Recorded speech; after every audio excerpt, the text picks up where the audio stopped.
To change sounds in Telegram notifications for channels in Android phone, open Telegram app, tap Telegram to open,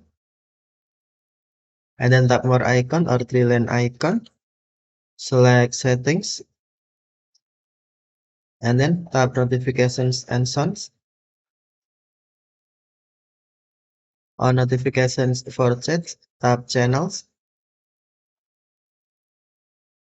and then select sound, and then select sound you want.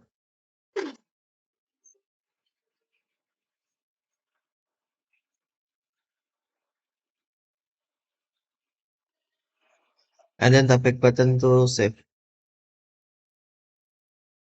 Now sound notifications for channels set was changed. Okay, thank you for watching. Have a nice day.